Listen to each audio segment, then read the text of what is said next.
People who have gone out for a pack of cigarettes and never went back to your family. What happened after you left?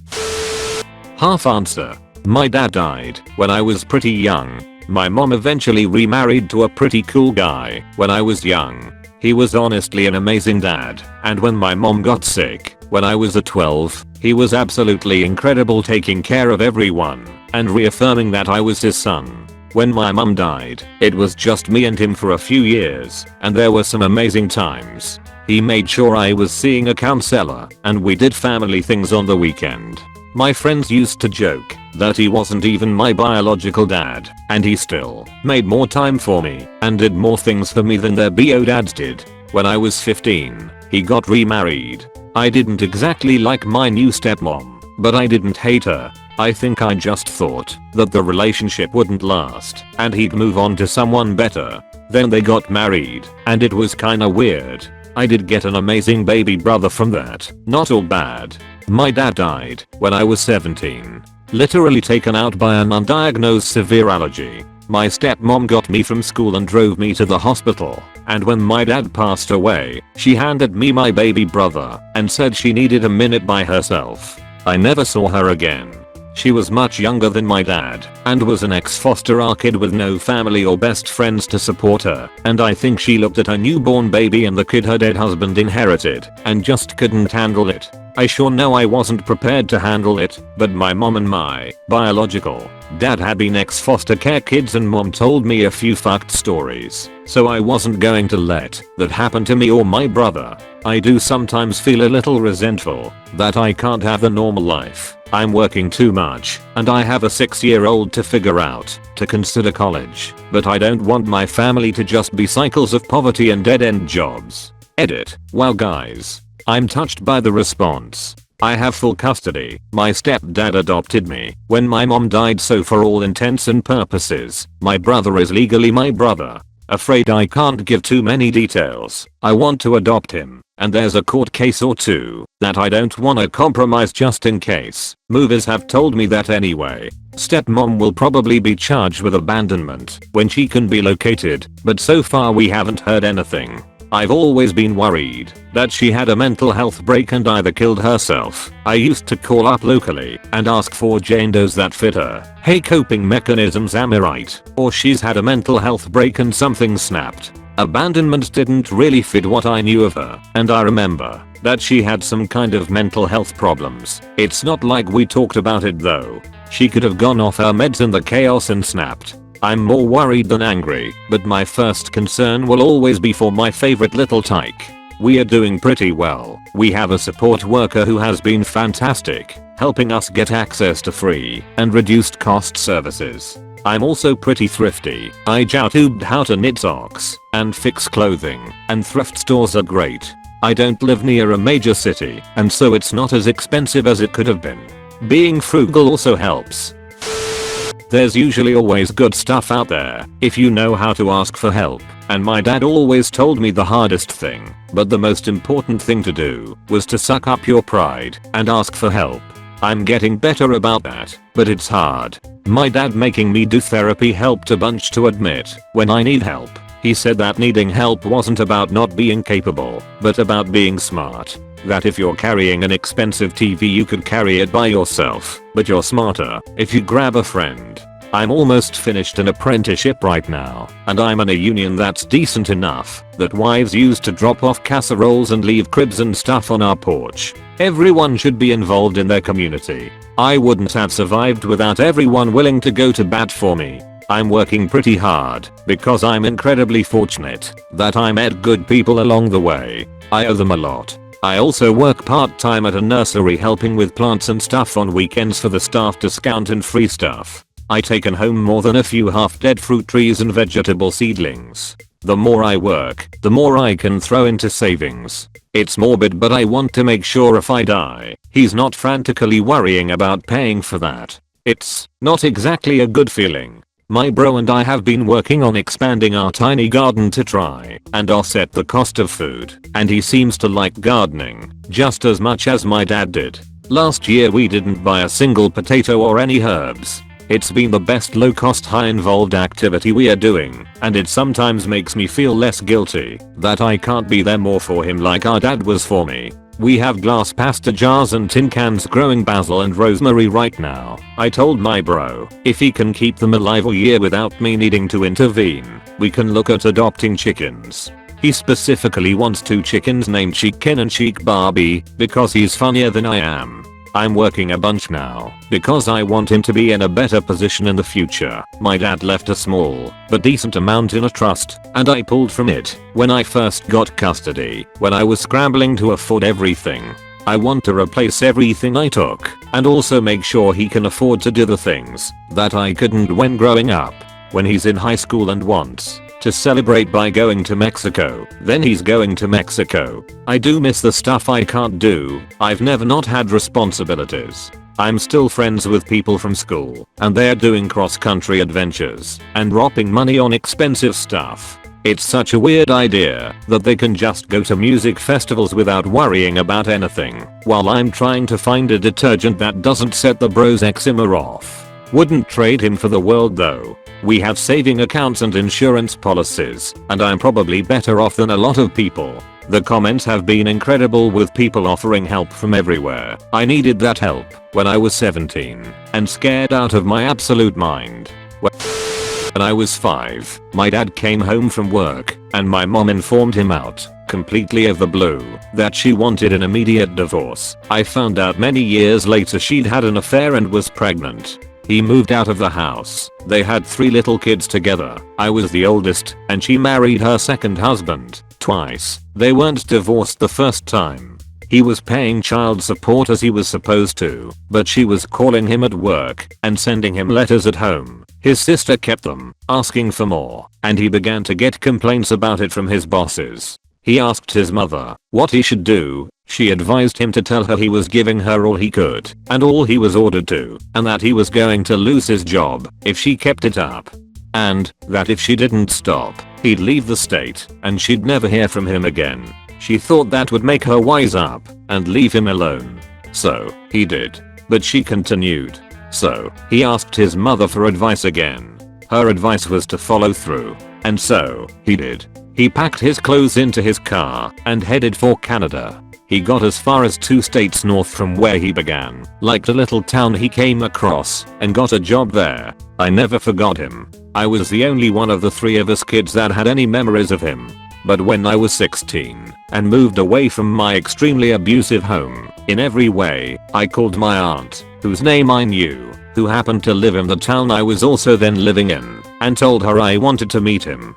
Coincidentally, he happened to be visiting her. I met him, my aunt, my grandfather, and my grandmother while he was there. It turned out to be the only time I would ever meet my grandfather. He died 2 years later. But I will never ever forget it. He wrapped me up in a big strong bear hug, told me how beautiful I was, how much he loved me, and how much he'd always loved me, and how very happy he was to see me again after all these years. I cried then, and I'm crying again now, writing it down. I can still feel the love and caring in his arms. I wasn't ready to get to know my dad at 16 though. I realize now that I just wanted to see him. It took me another 10 years before I contacted him again. But I did when I was living in California. And when I did, he took 2 weeks vacation.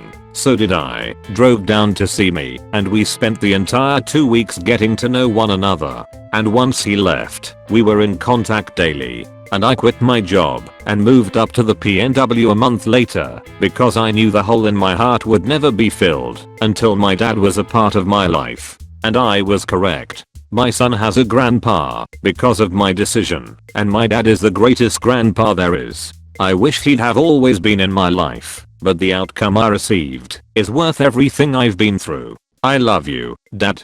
3. This is my throwaway. Got married right out of high school. Everything was going well, but we were young and both were our first partners. Came home early one day and walked in on my wife with another man. Standard insanity ensued, followed by her begging for forgiveness, and we went to months of counseling. Everything seemed well and dandy. She seemed like a totally different woman, and couldn't live without me. One day I log into our desktop PC and her Facebook is loaded, and there are multiple messages, and I had to look. I found exactly what I knew I would find. It crushed me, but I acted like nothing happened. That weekend I packed up my favorite clothes and belongings that meant a lot to me and snuck them to the car. Sunday evening I said, hey, I'm going to take the dogs to the dog park and hike for a few hours. When I left, I texted on neighbor to see if anyone showed up at the house. She replied pretty quickly that a male visitor was by very quickly. I told her goodbye and the dogs and I just drove. I had a decent savings and thought, fuck it, start off somewhere new, and that is what I did. My ex-wife didn't even try and contact me until around lunchtime the next day. When I didn't respond, she blew me up with photos and videos of her with multiple men and about how bad of a lover I was. It fucked me up, but I just kept trucking. I ended up in a smaller town where I saw someone was hiring for my trade. Years later, I remarried to the best human ever. I went home not long ago and my mom posted a picture of us at a gathering. My ex hit up my Facebook and asked if we could meet for a cup of coffee. She would like some closure. I obviously would like as well. I have to say, for all the resentment and hatred I had toward this woman, our conversation was pleasant and I felt better after we talked. She understood why I left. She apologized deeply, many times, and didn't try to blame me for anything. After an hour and a little bit of tears, awkward as hell in public, hahaha, she asked if it was okay to get a hug. We hugged and said our goodbyes. Once I got home I told my wife about the visit, and she got awkward for a few minutes. She left the room and I didn't follow. I thought, oh, I'm sleeping on the couch tonight. 5 minutes later, she came back crying and just gave me the biggest hug ever. She told me she forgot what I went through and she was sorry and glad her life is good. My ex-husband was extremely physically and emotionally abusive, as well as an alcoholic/addict. He obsessively controlled the money and every second of my daily routine. An unplanned 5-minute delay to get gas on the way home would result in a dressing down if I was lucky, a beating if I wasn't. We had 3 daughters, and on the few occasions I threatened to leave, he'd tell me to go ahead and leave, but I couldn't take our daughters with me. At one of our couple friends' wedding reception, he got drunk as per usual and lost his mind over something insignificant, dragged me around in the street by my hair, and pulled a gun on me in front of the wedding party. One of his friends, who was a real pose, took me aside while the groom's mom was driving my ex home and told me, you don't have to live like this. It was like a light went on in my mind. This guy says I don't have to live like this. It took me a couple of weeks to put a plan in place, but one morning after my ex left for work my dad helped me pack everything that would fit in a U-Haul and I'd like to say I never saw him again after that day, but I was pretty lucky he decided to leave me alone after an initial period of stalking and about in jail for violating an order of protection. Fast forward 15 years, and I finished undergrad, law school, and postdoc. I'm remarried with 2 more amazing kids, and life is pretty much goals. Edit, I forgot to mention the kids. I did take them with me. That was why I left the way I did, since I knew he wouldn't let me leave with them otherwise. Unfortunately, it's not been all sunshine and rainbows since, although we had some pretty wonderful times over the years. My ex passed on to the girls a genetic predisposition to serious mental illness, and I lost one daughter to suicide when she was 14. We all were, and are, pretty traumatized, but we cope the best we can and try to appreciate all the other wonderful things life has brought us. Edit 2. Thanks for the gold and for the positive comments. All this isn't something I talk about much in my D2nd. It's been years, but a lot of it is still fresh, and it's occasionally cathartic to open up to strangers. Let's say, thank you everyone for all the kind words and support and awards. I felt a lot of love reading it all today. My mom just all of a sudden wasn't there anymore. She and my dad were miserable, but my dad wouldn't agree to divorce. He was a minister at a big church and didn't believe divorce was right, and so instead he tried to stay married to my mom, all while avoiding her and all the unhappiness at home. She never really left her bedroom. She was miserable, and she made everyone else miserable too. She was horrible to me in those last few years. We had been really close before that. She started moving stuff out of the house little by little when no one was home. Like, One day a bookshelf would be gone. And we'd all notice, but just kind of go on with our lives. And it bothers me very much, but her moving out was so abrupt and so ambiguous that I don't remember specifics about it. Like I don't know if it was during the school year or over summer. I don't know where I was or what was different when I came home that day, but at some point, she didn't live there anymore. I was 14. My dad told me that God told him she would never come back. I looked up to my dad a lot. He was kind of on the same level as God in my mind, so I believed him. He soon after started dating another woman, secretly because the church didn't know he was divorced yet. He intended to marry her as soon as possible. I remember I had to pose for family photos with this new woman and her 2 kids. They were printed up and put into a frame and hung over our fireplace. Then one day, my mom came to the house. She told me she had made the biggest mistake of her life, that she loved me and my brother and my dad, and she wanted to work everything out. I guess God was wrong when he spoke to my dad. Then she walked out of my room and saw the new family portrait over the fireplace. She left quickly. A few days later, she called the house. My dad answered, and she told him to tell the kids I said goodbye.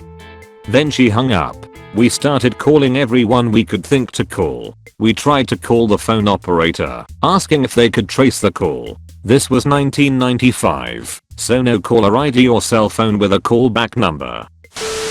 Growing up, my mother was pretty abusive, mostly emotional, to me and my little sister. This included basically fabricating a false reality that my dad had divorced my mother and left her penniless, then left the state, as well as isolating us from other family members on the basis that they were bad people. Probably the worst thing she did, which I still deal with today, was turning me and my little sister against each other in these fucked up scenarios.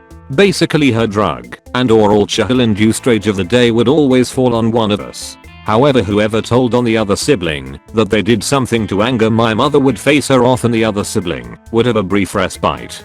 This went on since I was 8 or so. I grew up hating my sister. After I got older, I found my best friend in high school, and he helped me understand just how fucked up my situation was, given that I assumed that's how family life was since we were so isolated, no TV or internet, and that my mother was also a teacher at both my elementary and middle school. She had control over everything.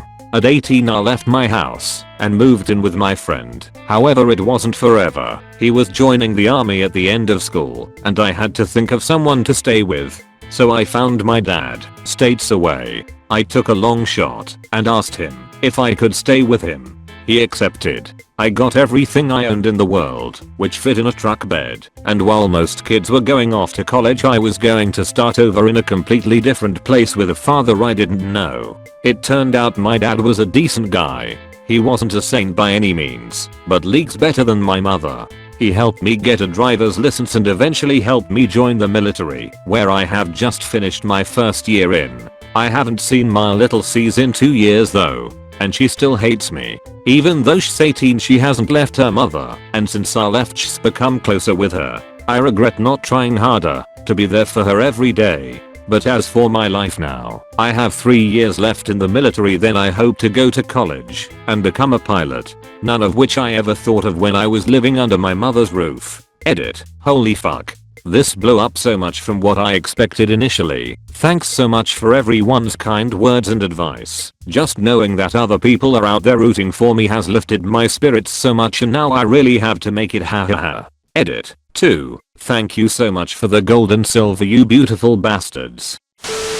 Mine was, I'm going to the gas station. I'm in an interfaith and interracial relationship, and my family never ever accepted it. It escalated to physical violence and I needed to make an exit. I let my mom know I wanted to marry him. She told me I could stay and be less than the dirt under her shoe, or I could go. I left. It's been 3 years. I went back once to get my clothes, but haven't been back. It's been super trying. They still have some contact with me, but refuse to accept my one and only boundary. Show me that you can even fucking acknowledge my fiancé, and then we can start rebuilding. Ultimately, I had to walk away from a place where I was being punished for not doing my duty as a daughter, which is putting my happiness second to the respect of the family name. This was the first time in my life I ever truly wanted something just for me and they couldn't handle it. So now, they're stuck in a place where I'm the bad guy and I'll always be the bad guy because to them, I should be falling over myself to get my mums to forgive me, and I just don't. It's really opened my eyes to how toxic my family actually is and how conservatively I was being raised. My biggest sadness is that my brothers, who I love/d very dearly, cannot fathom going against my mom.